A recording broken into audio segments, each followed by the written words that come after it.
Aloha everyone, I'm Colin Hayashida with the Kupuna Connections TV series brought to you by Kapi'olani Community College.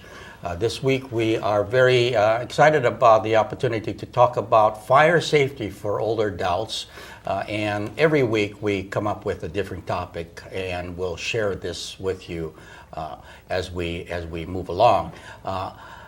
Before we get started, however, let me ask our guests to introduce ourselves. And first of all, we have with me my co-host, Tony. My name is Tony Hathaway, and I'm a licensed social worker, and I'm the education coordinator at the Kupuna Education Center. And I'm Darren Ota with the Honolulu Fire Department, fire inspector, working out of the Honolulu Fire Department headquarters in Kakako. Okay, so we're very glad that Mr. Ota could join us today to talk about fire safety for seniors, as someone that, of course, has had lots of experience in this area as a firefighter. I understand you're a fire inspector right now. Yes. Now, what does that mean?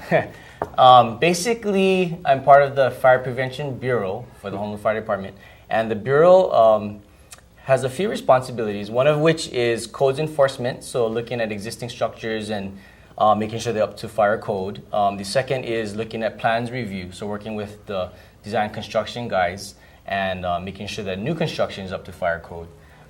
Another responsibility that some of our inspectors have is to investigate the cause and origin of fires, and then there's us, and we are part of the education community relations office. Oh, I see. Okay. Yeah. So let me first start off with some questions about, when we start talking about fires and older adults, there's some concern about the fact that, older adults oftentimes fall. We're not talking specifically about falling today, of course, but we say that older adults may be at greater risk of getting hurt as a result of fire. In fact, there's some that even say that perhaps a lot of the deaths that are related to fires are with reference to older adults. Can you kind of share some thoughts about that? Fires in the U.S. kill more Americans than all of the natural disasters combined, actually. Wow. So that would be including tornadoes and floods and earthquakes. Not counting the big disasters like we've just had in Japan and stuff like that, but on a daily basis. So fires affect everybody's lives greatly, and especially with the seniors, and not just, what I do is I go out and we do educational presentations for a lot of different organizations and a lot of different age groups. And the same thing that we tell everyone is that we're there to remind you of certain things that you should do or consider at work or at home to prevent fires from occurring in the first place. So when we talk about older adults and fires, I guess when there's a fire, they may not be able to run out as quickly, or? Yeah, with older adults, I think the thing that I've seen lately in speaking with a lot of senior groups is a lot of seniors are trying to be active. They try to stay active. They try to exercise, be involved in their community association and whatnot, and with the grandkids as well. The hard part that they have that I've seen is that to make the time to exercise and to keep themselves physically healthy, and that's the part where if you haven't been exercising, if you haven't been drinking your water, staying hydrated on a daily basis, you might find that, when you stand up, you're dizzy, that you're not as coordinated, that you're not as limber as you used to be. And then you come into situations where you might lose your balance, falling, having a hard time finding your way out of something or tripping, and that sort of thing.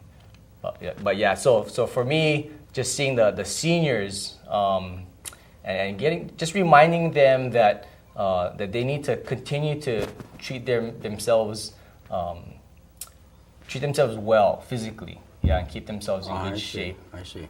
Have you seen where maybe homes are just too cluttered? Because a lot of times, I guess, older people like to collect things. Yeah, that's a good point. You know, from no matter where you live, in every neighborhood, from Waianae to Hawaii Kai to the North Shore to Waikiki, in every neighborhood there are homes and apartments that are filled with clutter. I mean, you would not believe, from floor to ceiling, filled with just stuff that people just accumulate. And for whatever reason, they have it. And that clutter, it not only hampers the fire department from coming in there and helping you, it prevents you from getting out if you need to get out. It also adds to fire load. So if there is a fire in your unit or your home, having all that clutter just adds to the amount of fuel that can burn. And that fire can be a lot more intense than it needs to be a lot of times. I've been to homes that are called trailer, not trailer homes, but trail homes. Trail homes. Yeah, where there's just a trail. In the house. Yeah, exactly. Yeah. That's exactly what I mean.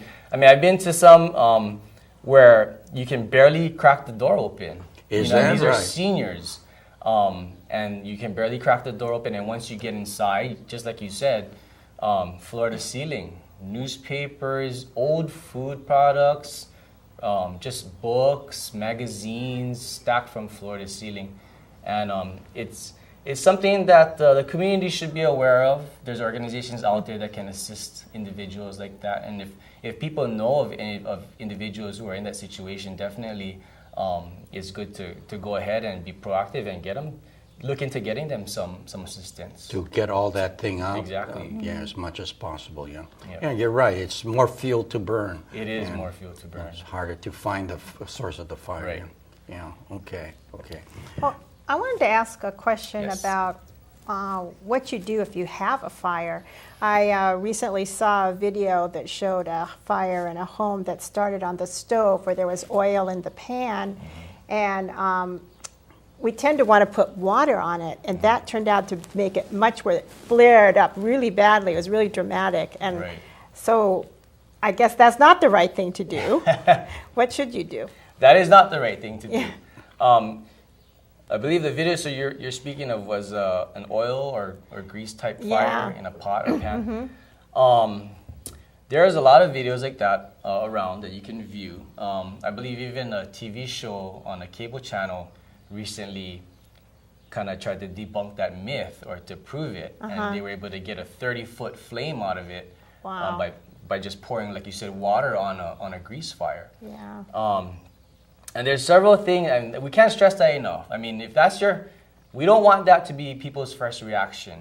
If there is a grease or oil fire in their kitchen, that's the last thing we want them to do. Don't use water. Do not use water.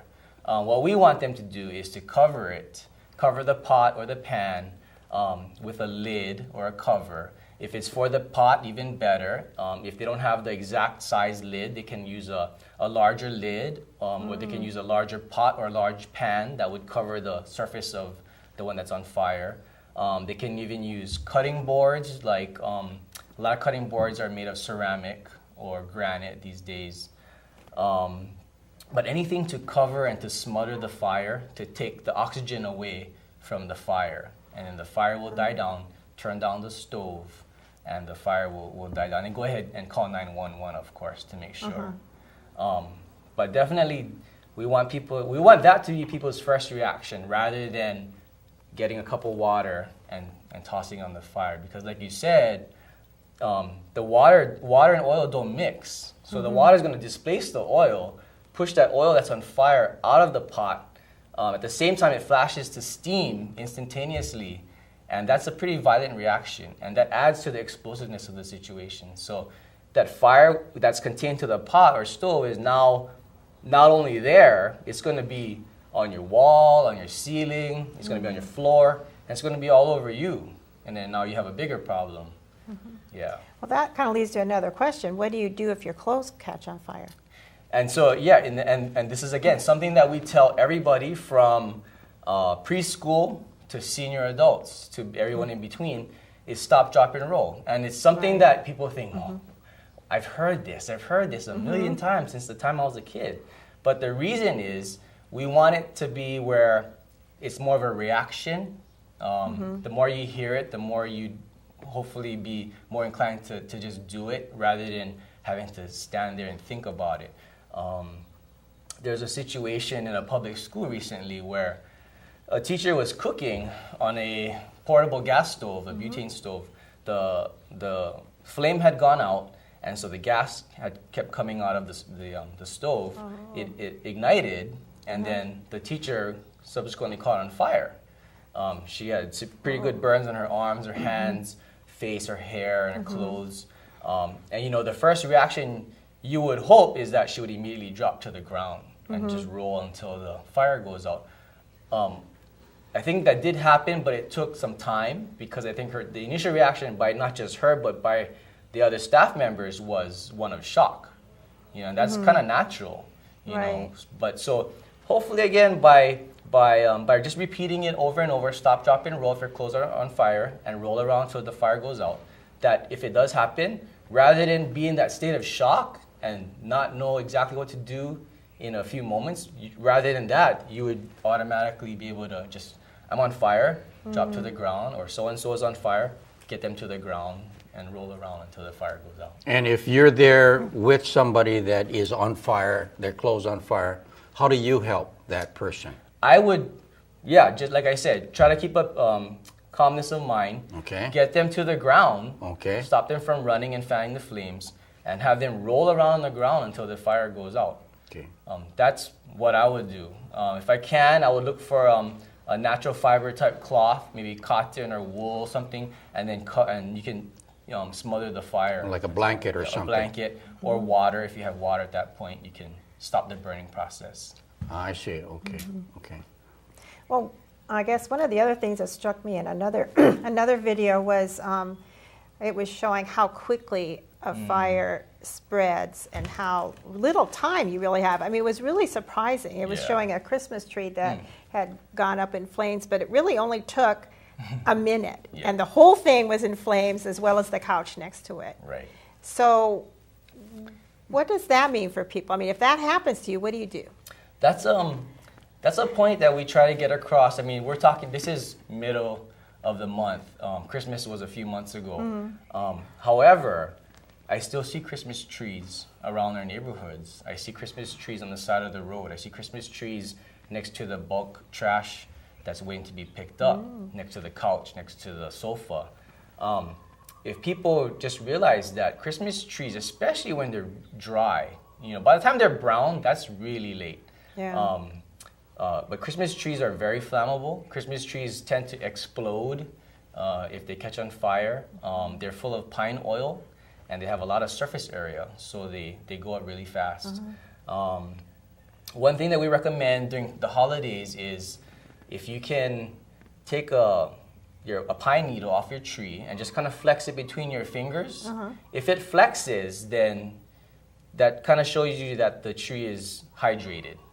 Okay. If it snaps in two, then obviously the tree is dry.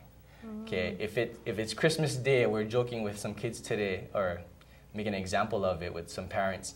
Come Christmas Day, and your kids go to the tree to look for their presents, and they have to literally sweep away the pine needles to find their presents. Right. That's an obvious sign your tree is dried out. And during the holidays, it's tough. People are busy. People have parties. It's easy to forget something as simple as watering your Christmas tree. But like you said in that video, it showed how quickly a tree can go up. I mean, within, I think maybe 20 seconds or so, the tree was totally engulfed. Right. Yeah. Within 30 seconds, I think the couch is on fire. And by 40 or 45 seconds, from floor to ceiling, you have fire. And it is that quick with a Christmas tree, especially a dry Christmas tree. So we encourage people to make sure you water it, especially during the holidays. I joke because my mom wants to always keep the tree. Let's keep it through New Year's Day, in Hawai'i tradition. But I tell her, Christmas. I don't want to be a party pooper, but Christmas is done.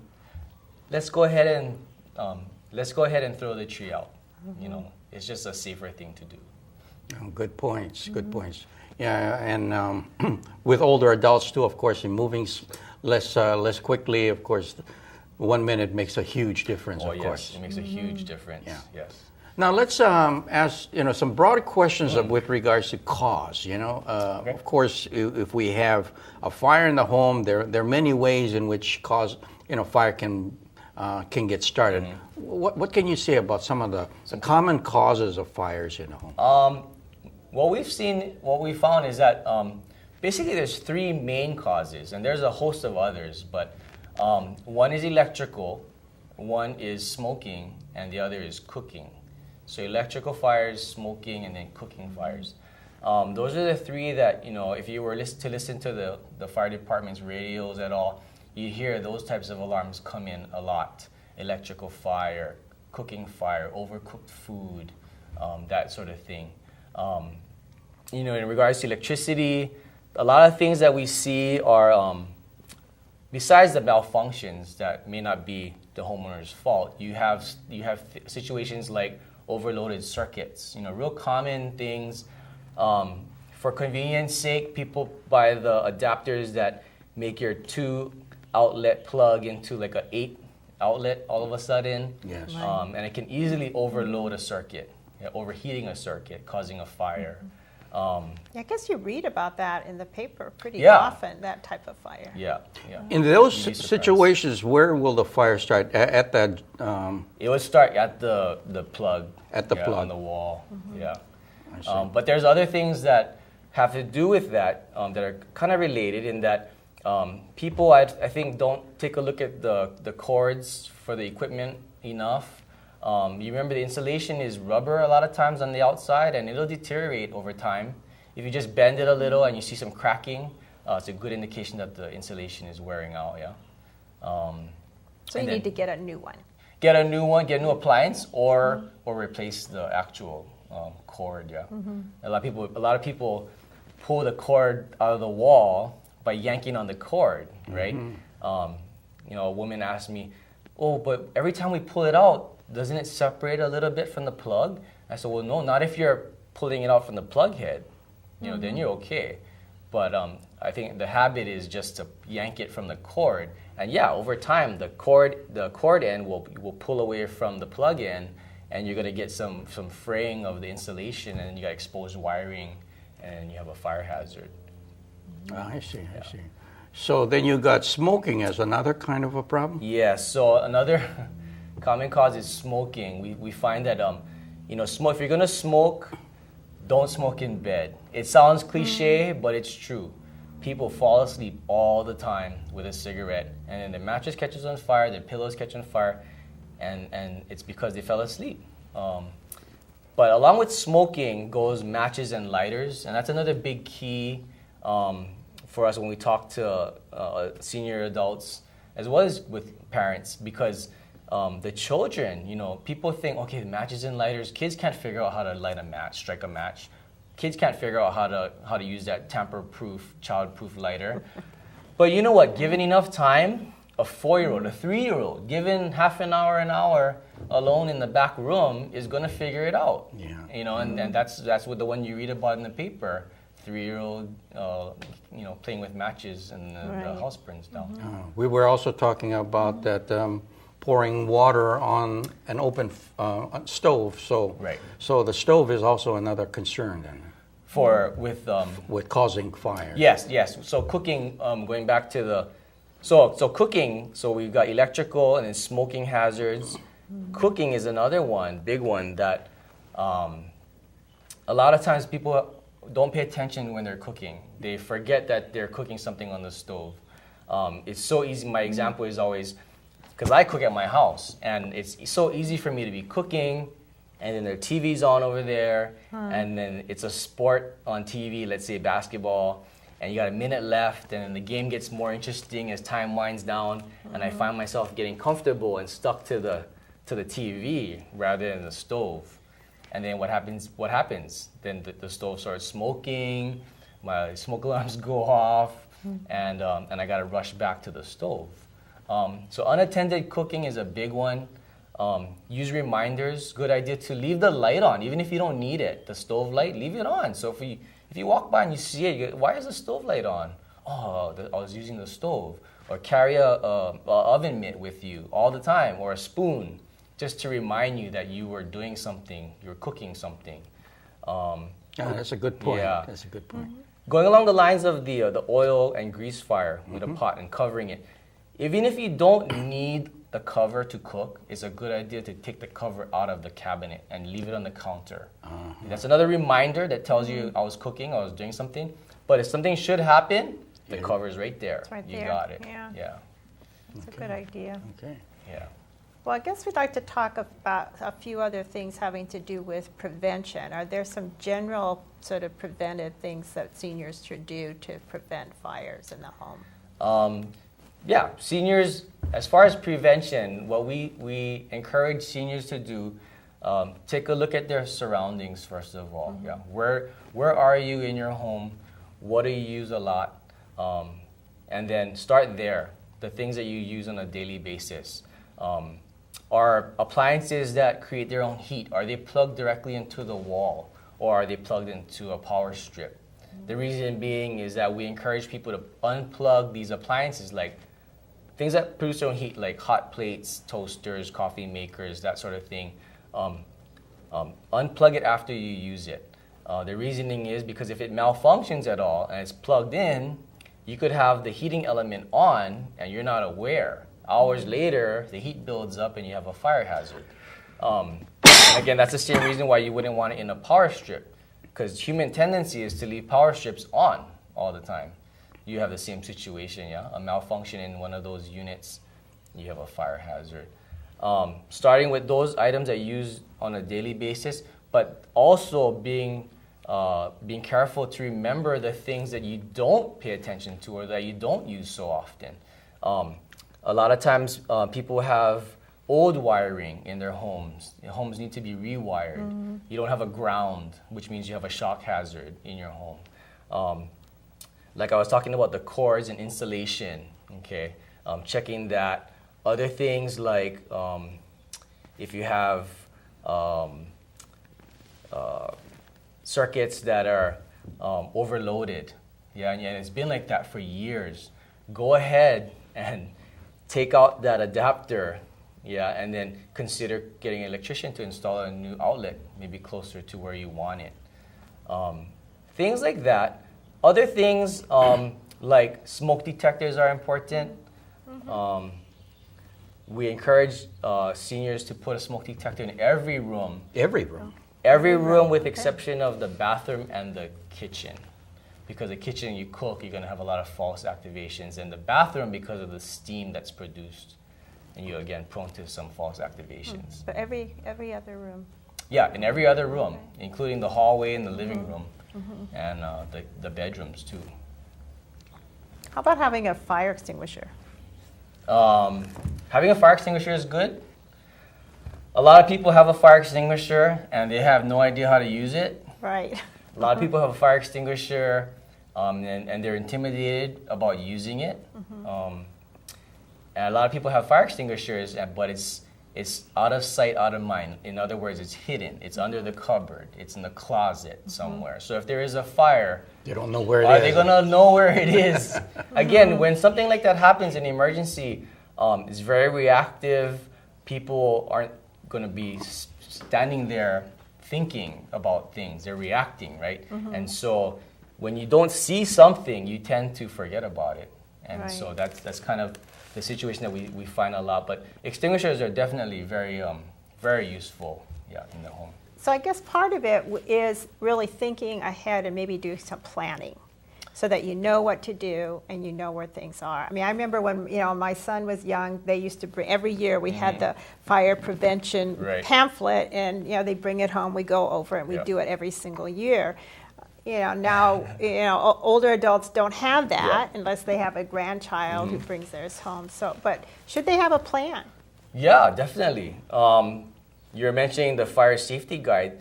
Every kid in the state, in a private or public elementary school, will get a fire safety guide every year. Right. And one of the activities, like you said, in the safety guide is to come up with an evacuation plan. And we tell parents, you may know what to do. Okay, so you have a smoke alarm, like we talked about.